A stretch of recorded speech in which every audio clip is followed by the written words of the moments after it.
দেশের বিভিন্ন জায়গায়ও পবিত্র ঈদুল আজহার জামাত আদায় করেছেন ধর্মপ্রাণ মুসল্লিরা। সবচেয়ে বড় ঈদ জামাত হয়েছে কিশোরগঞ্জের শোলাকিয়া ও দিনাজপুরে গোড়ের শহীদ ময়দানে। প্রতিনিধিদের পাঠানো তথ্য ও ছবিতে দেখুন ডেস্ক রিপোর্ট। প্রতি বছরের মতো এবারও দেশের বৃহত্তম ঈদের জামাত অনুষ্ঠিত হয়েছে কিশোরগঞ্জের ঐতিহাসিক শোলাকিয়া ঈদগাহ ময়দানে। ঈদের জামাত শুরু হয় সকাল ৯টায়। বৃহত্তম ঈদ জামাতে একসাথে নামাজ পড়েন দেশ বিদেশের অসংখ্য মুসল্লি। দক্ষিণ এশিয়ার সর্ববৃহৎ ঈদগাহ দিনাজপুরের ঐতিহাসিক গোড়ে শহীদ বড় ময়দানে লাখো মুসল্লির অংশগ্রহণে ঈদুল আজহার নামাজ অনুষ্ঠিত হয়েছে সকাল 8:30টায়। চট্টগ্রামের জমিয়াতুল ফালাহ মসজিদ ময়দানে পবিত্র ঈদুল আজহার প্রধান জামাত অনুষ্ঠিত হয়েছে। এতে ইমামতি করেন জমিয়াতুল ফালাহ মসজিদের খতিব সৈয়দ আলাউদ্দিন আবু তালেব মোহাম্মদ আলাউদ্দিন আল কাদেরি।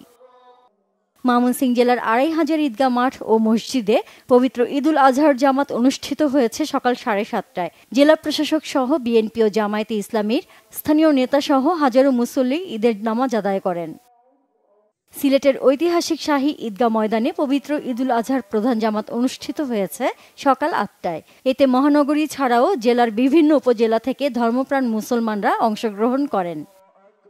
খুলনার টাউন জামে মসজিদে ঈদের প্রধান জামাত সকাল 7:30টায় অনুষ্ঠিত হয়েছে। এতে ইমামতি করেন মসজিদের খতিব মাওলানা মোহাম্মদ সালেহ। বিভিন্ন শ্রেণী পেশার মানুষ এতে অংশ নেয়। বরিশালে ঈদুল আজহার প্রধান জামাত অনুষ্ঠিত হয় সকাল 7:30টায় নগরীর হেমায়েতুদ্দিন ঈদগাহ ময়দানে। রাজশাহীতে ঈদুল আজহার প্রধান জামাত নগরীর ঐতিহ্যবাহী হজরত শাহ মখদুম রহমতুল্লাহ আলাহি কেন্দ্রীয় ঈদগাহ মাঠে অনুষ্ঠিত হয় সকাল 7:30টায়। প্রধান জামাতে ঈদের নামাজ আদায় করেন বিএনপি চেয়ারপারসনের উপদেষ্টা মিজানুর রহমান মিনু, সাবেক মেয়র মোসাদ্দেক হোসেন বুলবুল সহ প্রশাসনের বিভিন্ন পর্যায়ের কর্মকর্তা। রংপুরে ঈদুল আজহার প্রধান জামাত অনুষ্ঠিত হয়েছে সকাল 8টায় স্থানীয় কালেক্টরেট ঈদগাহ মাঠে। এতে ইমামতি করেন কেরামতিয়া জামে মসজিদের খতিব মাওলানা বায়েজিদ হোসাইন। এতে প্রশাসনের ঊর্ধ্বতন কর্মকর্তা সহ প্রায় 40,000 মুসল্লি অংশ নেন। খাগড়াছড়ি কেন্দ্রীয় ঈদগাহ ময়দানে অনুষ্ঠিত হয় পবিত্র ঈদুল আজহার প্রধান জামাত। ইমামতি করেন জেলা মডেল মসজিদের খতিব মাওলানা মাহমুদুল হক। কক্সবাজারে সকাল 7:30টায় কেন্দ্রীয় ঈদগাহ মাঠে প্রধান জামায়াতে 20,000 মুসল্লির অংশগ্রহণে অনুষ্ঠিত প্রধান ও প্রথম জামাতে ইমামতি করেন জেলা মডেল মসজিদের খতিব মাওলানা মাহমুদুল হক। নরসিংদীর বিভিন্ন ঈদগাহে পবিত্র ঈদুল আজহার নামাজ আদায় করেছেন ধর্মপ্রাণ মুসল্লিরা।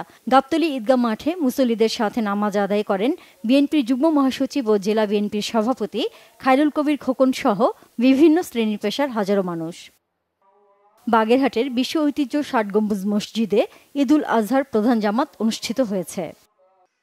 ব্রাহ্মণবাড়িয়ায় শহরের কাজীপাড়া কেন্দ্রীয় ঈদগাহ মাঠে ঈদের প্রধান জামাতে ইমামতি করেন জেলা জামিয়া ইউনুসিয়া ইসলামিয়া মাদ্রাসার মুহাদ্দিস মাওলানা আবু বক্কর। গোপালগঞ্জে সকাল 7:30টায় কেন্দ্রীয় পৌর ঈদগাহ ময়দানে ঈদের প্রধান নামাজ অনুষ্ঠিত হয়। এ নামাজে ইমামতি করেন কোর্ট মসজিদ ইমাম মাওলানা হাফিজুর রহমান। জয়পুরহাট কেন্দ্রীয় ঈদগাহ ময়দানে ঈদের প্রধান জামাত অনুষ্ঠিত হয় সকাল 7টায়। এতে ইমামতি করেন স্থানীয় কেন্দ্রীয় মসজিদের স্থানীয় খতিব হাফেজ ইউসুফ আলী। রাজনীতিবিদ, আইনজীবী সহ সরকারি কর্মকর্তারা ঈদ জামাতে অংশ নেন। Nazneen Akter, Bangla Vision, news desk.